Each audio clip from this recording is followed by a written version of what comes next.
धन्यवाद सभापति महोदय जी।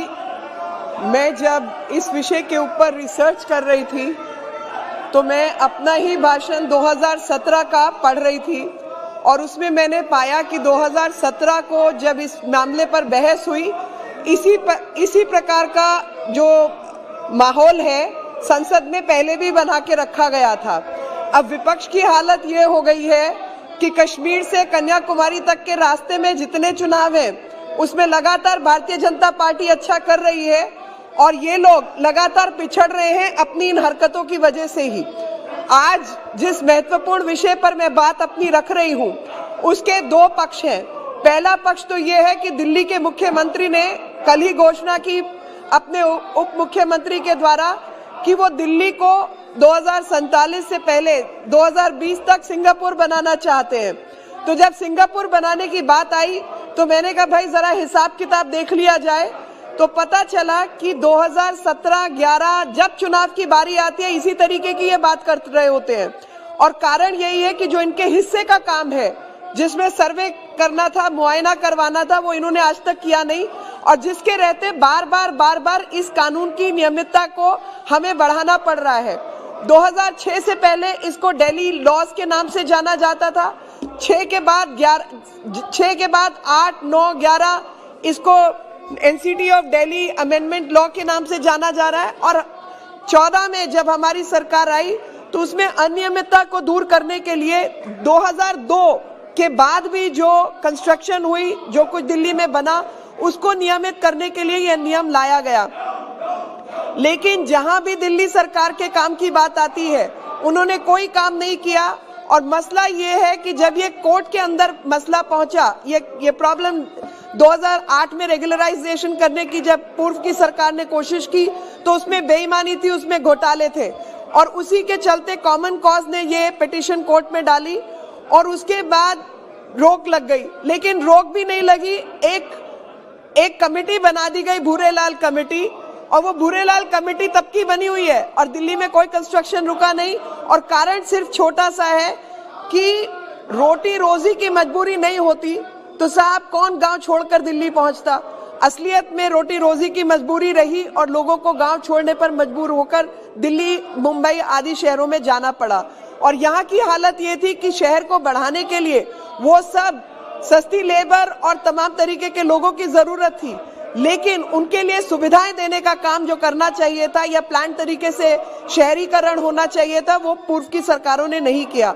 मुझे खुशी है इस बात की कि हमारी सरकार ने आकर, चाहे वो कठपुतली कॉलोनी हो, चाहे आरके पुरम की कई झुग्गी बस्तियां हो या अन्य नई दिल्ली की झुग्गी बस्तियां हो, जिनको हटाकर रिलोकेट करने का काम किया और नियमित करने का भी काम किया। अगर दिल्ली की समस्या की बात करें तो दिल्ली की समस्या झुग्गी, झोपड़ी, रेड़ी, पटरी, गोदाम, रिलीजियस स्ट्रक्चर्स, कल्चरल सेंटर्स, गांव की आबादी, अब लाल डोरा की आबादी, ऐसी तमाम तरीके की विविध प्रकार के नियम, कानून और उनकी समस्याएं हैं।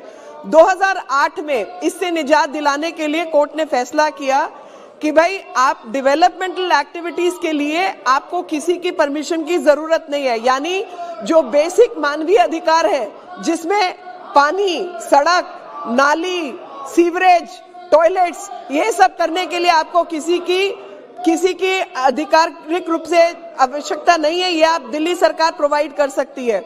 और ड्यूसिप करके संस्था बनाई गई, Delhi urban shelter improvement board.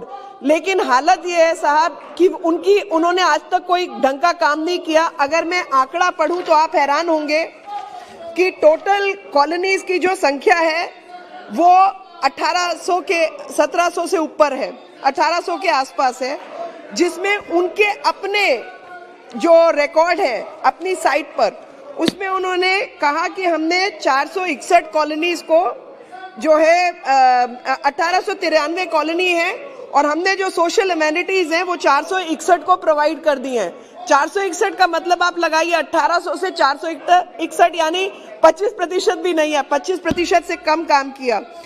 और इसके अलावा कंप्लीटेड वर्क की डेफिनेशन क्या होती है, यानी जो काम पूरा किया उसमें क्या क्या आना चाहिए, सड़क आनी चाहिए, सीवरेज आना चाहिए, क्या क्या काम किया उसकी भी कहीं पर कोई डेफिनेशन उपलब्ध नहीं की गई।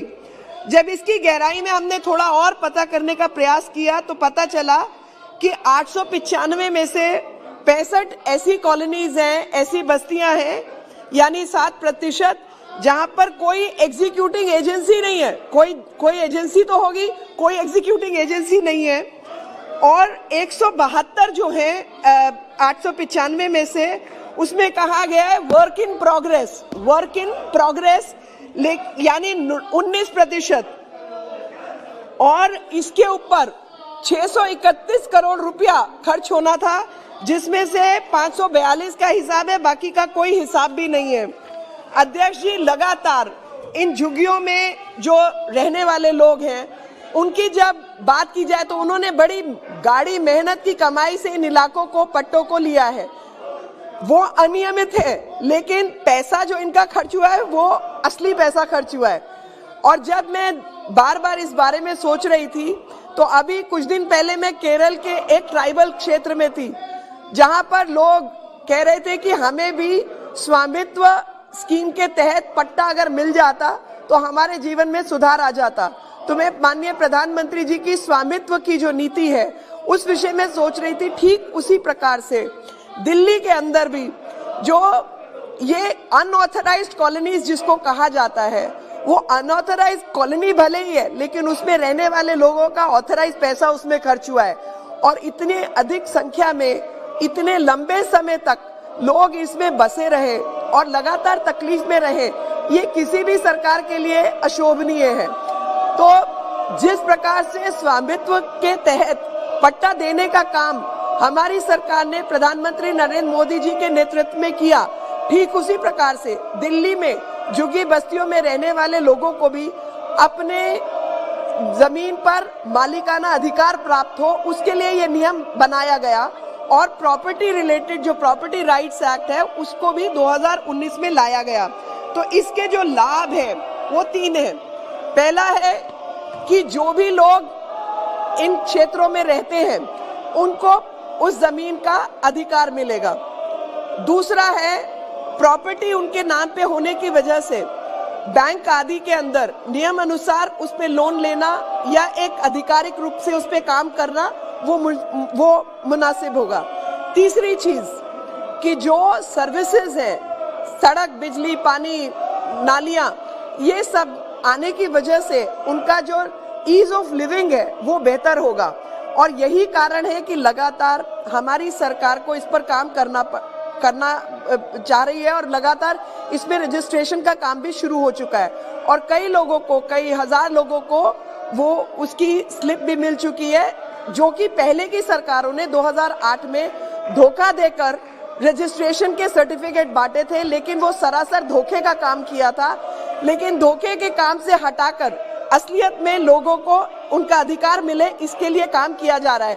और इसके तहत अगर रेलोकेशन पॉसिबल होगा, चाहे मार्केट एसोसिएशंस हैं जिनके पैसे कम करके सरकार ने काम किया, सरकार की मैं प्रशंसा करना चाहती हूँ, माननीय मंत्री जी की प्रशंसा करना चाहती हूँ कि इतने लंबे इतिहास को सुलझाकर इन्होंने काम किया। आगे भी ऐसा काम होता रहे। जो 2, 4, 5 बची हुई कॉलोनीज है उन पर भी काम हो। आपने मुझे मेरी बात कहने का